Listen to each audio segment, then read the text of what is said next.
Have you ever left a social gathering feeling strangely empty? Like you spent hours talking but didn't actually connect with anyone? Or finished a conversation with the vague sense that neither of you said what you were really thinking? You're not imagining it. According to Carl Jung, one of history's most profound psychological thinkers, most of our daily conversations aren't authentic exchanges at all. They're elaborate dances between our social masks, what Jung called our personas. I first realized the truth of this while attending a networking event a few years ago. For 2 hours, I engaged in what appeared to be dozens of conversations. Business cards were exchanged, smiles were shared. Plans to definitely grab coffee sometime were enthusiastically made. Yet driving home, I couldn't shake the feeling that I hadn't actually met anyone. Despite all those words exchanged, I had no real sense of who these people truly were, nor had I revealed anything meaningful about myself. This is exactly what Jung was talking about when he described our persona, the social mask we wear to fit into society. It's not that we're intentionally being fake. The persona serves an important function. It's the face we present to the world, the role we play in different social contexts. It's how we navigate the complexities of human interaction without constant conflict or inappropriate self-disclosure. The problem isn't that we have a persona. The problem is that most of our communication never goes beyond this surface level. Think about your typical workday conversations. How many of them follow predictable scripts? The morning greeting ritual. How are you? Good, you? Good, thanks.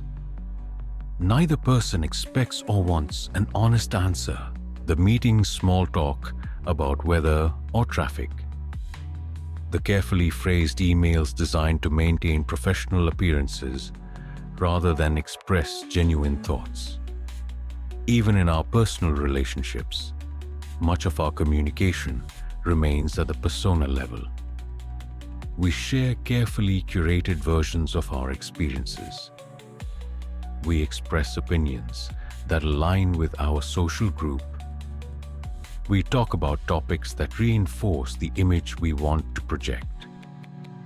I noticed this pattern recently at a dinner party with friends. For nearly 3 hours, the conversation bounced between vacation plans, home renovation projects, and opinions about popular TV shows. Everyone appeared engaged and animated. Yet not once did the discussion touch on anything that really mattered to anyone. No vulnerabilities were shared. No authentic questions were asked. No genuine emotions were expressed. This isn't to say it wasn't pleasant. Persona-level conversation can be enjoyable, comfortable, and socially useful, but it doesn't satisfy our deeper need for authentic connection. Jung understood that beneath our social masks lies the vast territory of our unconscious, our true fears, desires, shadows, and authentic selves. Real connection happens only when we communicate from this deeper place, allowing at least some of our unconscious to meet the unconscious of another person. But this deeper communication is rare, and for good reason. It's risky. It requires vulnerability. It might disrupt the social harmony that our personas work so hard to maintain. I remember a moment when a casual conversation with a colleague suddenly shifted into something real. We were discussing work projects when he unexpectedly paused and said, "You know, I'm actually terrified I'm not good enough for this job. I wake up most days feeling like an imposter." In that moment, the persona dropped. The carefully maintained professional image gave way to authentic vulnerability, and immediately, the quality of our connection transformed. My own persona fell away as I shared similar fears. For perhaps 10 minutes, we had a genuine human encounter before gradually returning to our professional masks. This is what Jung would call a moment when the unconscious was allowed into the conversation. Not the deep unconscious of dreams and archetypes, but the personal, unconscious that lies just beneath our social presentations. Our real thoughts, emotions, and experiences that don't fit neatly into our curated self-image. Such moments are powerful precisely because they're rare. Most of us spend the vast majority of our communication time at the persona level, where it's safe but ultimately unsatisfying. Why do we stay on the surface? Jung identified several reasons. First, we fear rejection. If people saw behind our carefully constructed social mask, would they still accept us? The persona exists partly as protection. It helps us belong and fit in. Dropping the mask, even momentarily, feels dangerous. Second, society rewards persona-level interaction. We're taught from childhood to be polite, make a good impression, and put your best foot forward. Authenticity is rarely encouraged in the same way. Third, many of us lack practice with deeper communication. We've spent so much time in persona mode that we're uncomfortable and unskilled at expressing what lies beneath. Finally, deeper communication requires presence and attention. In our distracted culture, where conversations compete with screens and notifications, the focus required for authentic exchange is increasingly rare. The result is a peculiar modern loneliness. We're constantly communicating, yet rarely connecting. We have hundreds of conversations, but few true exchanges.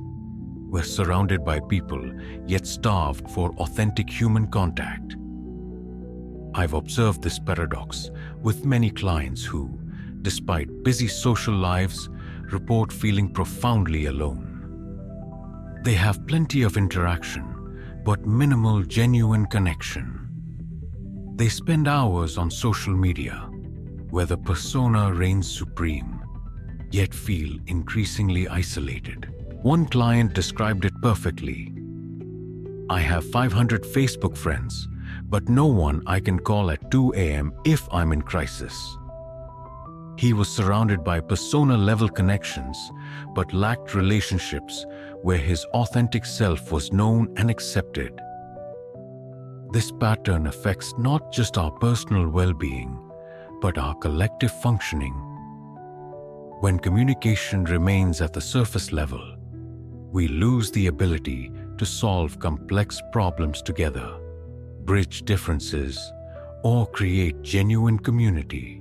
Consider political discourse, which has become increasingly dominated by persona-level communication. Politicians present carefully crafted images. Voters identify with positions that reinforce their social identity.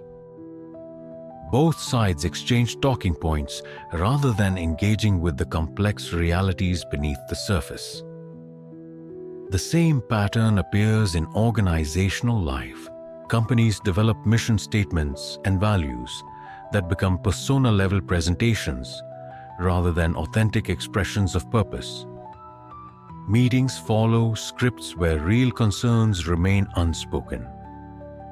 Leaders maintain appearances of certainty while privately harboring doubts. Jung understood that this surface-level communication creates a collective disconnection from reality. When we can't speak authentically about what we're experiencing, we lose touch with both ourselves and each other. The result is increasing polarization, misunderstanding, and inability to address shared challenges. So how do we move beyond the persona to more authentic communication? First, we need to recognize the persona for what it is: a necessary social interface, not our true self.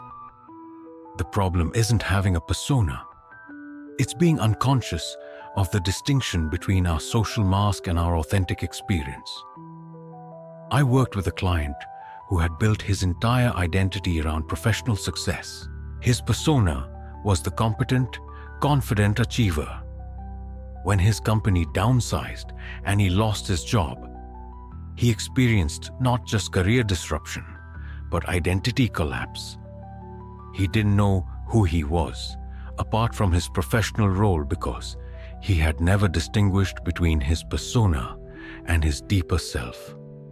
Through our work together, he began to recognize the other dimensions of his being that existed beneath the professional mask. This awareness didn't eliminate his persona. He still needed it to function socially, but it freed him from being defined by it. Second, we can practice creating spaces where authentic communication is possible. This doesn't mean eliminating persona-level interaction, which serves important social functions, but creating contexts where deeper exchange can occur. I think of a leadership team I worked with that created a simple but powerful practice. At the beginning of each meeting, they would take turns sharing what's real for me right now. A brief statement of what was actually happening in their internal experience. Sometimes it related to work. I'm feeling anxious about the project deadline. Sometimes it was personal. My mind is distracted because my child is sick. This small ritual created moments of authentic connection that changed the quality of their collaboration. By acknowledging what was actually present for each person, they created space for reality to enter the room. Third, we can develop greater awareness of when we're speaking from persona versus when we're expressing something more authentic. This awareness creates choice.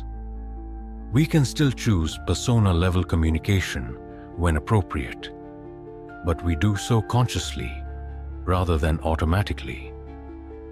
I noticed this distinction developing in my own communication. There are still plenty of situations where I engage in surface-level exchanges. The brief chat with a store clerk, the professional email to a new contact. But I'm more aware now when I'm choosing persona mode versus when I'm expressing something more authentic. This awareness allows me to make conscious choices about the level of communication that's appropriate for each situation, rather than being stuck in persona mode by default. Fourth, we can cultivate relationships that allow for and encourage more authentic communication. These relationships create containers where it's safe for more of our real selves to be expressed and seen. I have observed that most people have very few relationships where their authentic self is actually known. They might have dozens or hundreds of connections, but only one or two people with whom they can share their real thoughts, fears, and experiences. Developing even one relationship where authentic communication is possible can be transformative. It creates a space where we can discover who we are beyond our social roles and presentations. Finally, we can practice the courage of appropriate vulnerability. This doesn't mean sharing everything with everyone, which would be neither wise nor helpful. It means taking thoughtful risks to express something more authentic when the context allows. I remember a team meeting where a senior leader took the risk of acknowledging his uncertainty about a major decision. I want to be honest. I don't have this figured out yet, and I'm concerned we're missing something important. That moment of authentic communication changed the entire dynamic of the discussion. Others felt permission to express their real thoughts, rather than just align with what they thought the leader wanted to hear. The leader didn't abandon appropriate professional boundaries. He didn't share every personal doubt or fear, but he allowed something real to enter the conversation, creating space for others to do the same. Jung understood that authentic communication isn't just personally satisfying. It's necessary for our individual and collective well-being. When we remain trapped in persona-level exchanges, we become increasingly disconnected from ourselves, each other, and reality itself.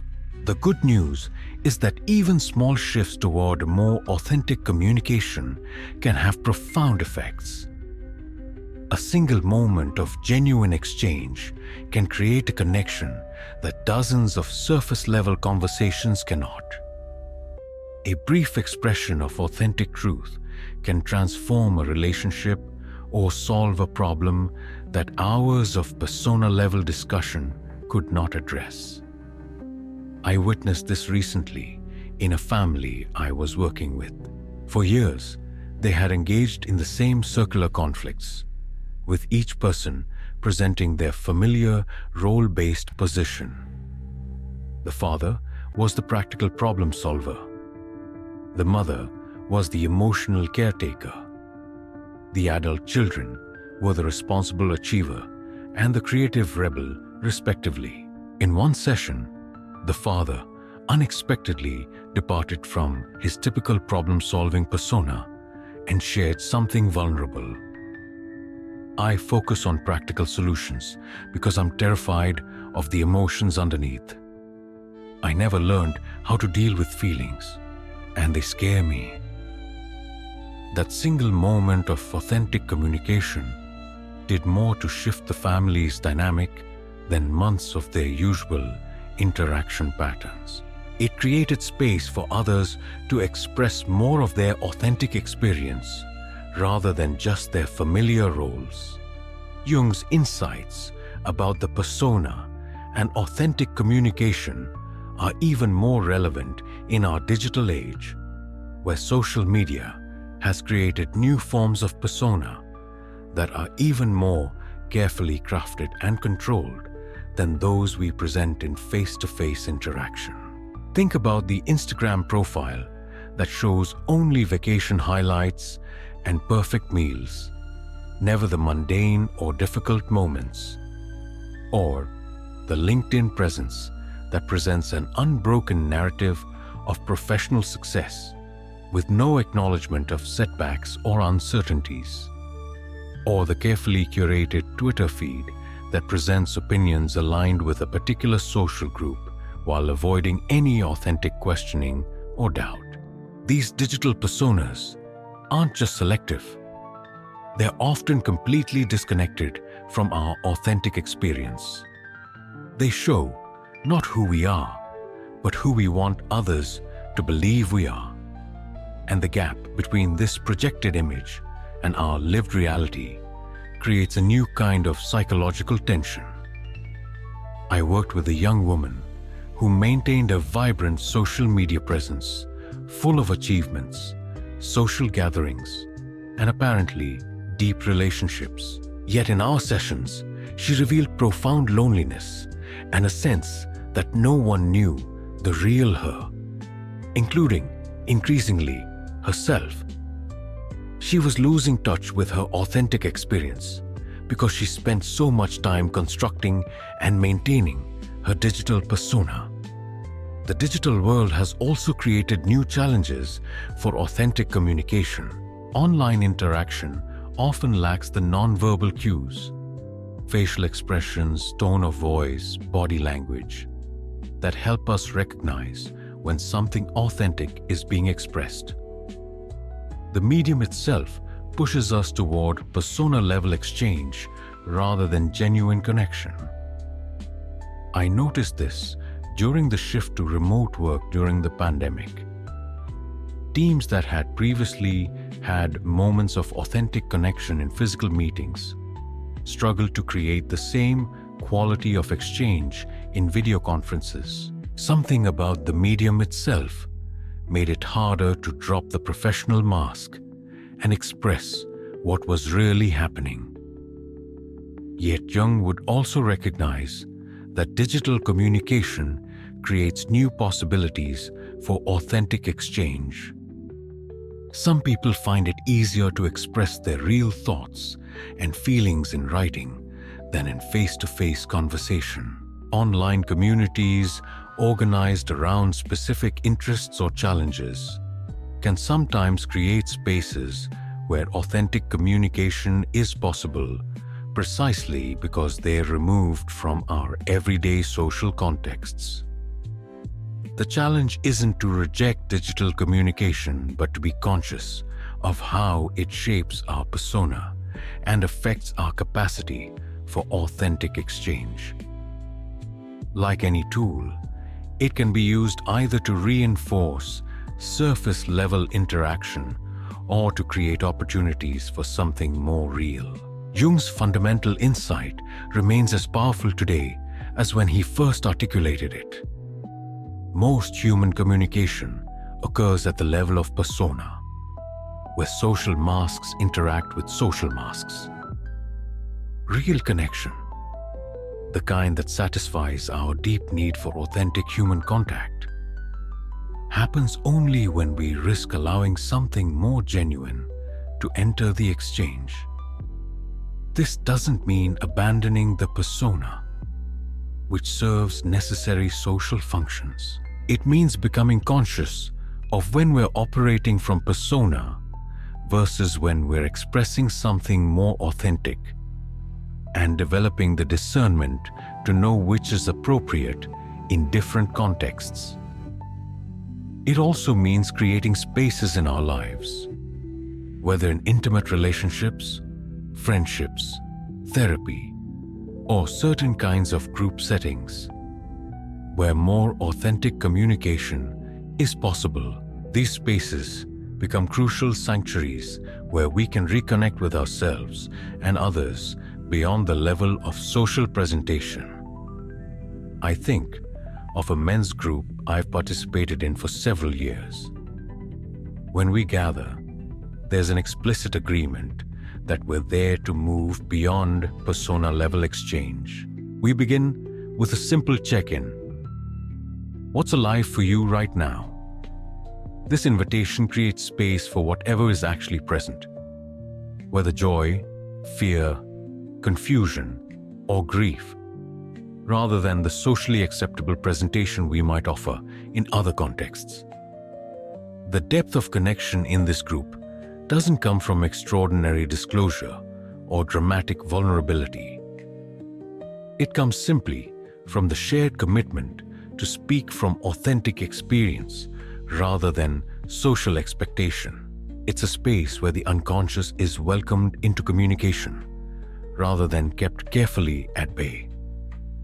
Creating more such spaces in our lives, whether formal or informal, regular or occasional, allows us to develop greater fluency with authentic communication.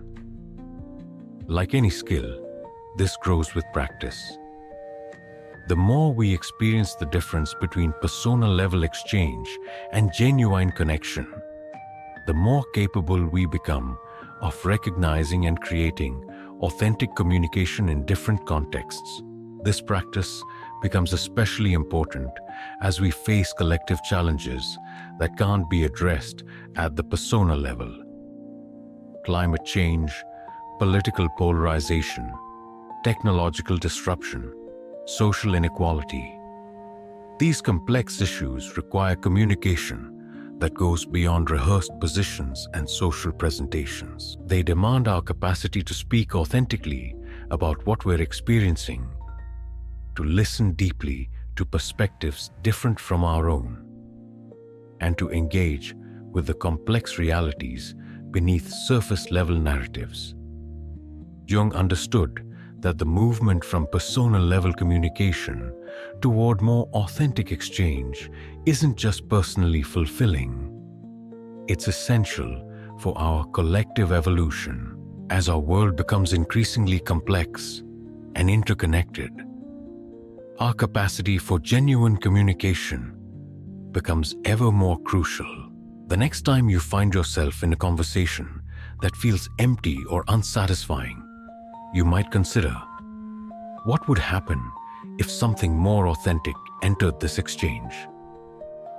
What might be possible if, even briefly, the personas stepped aside and something more real was expressed?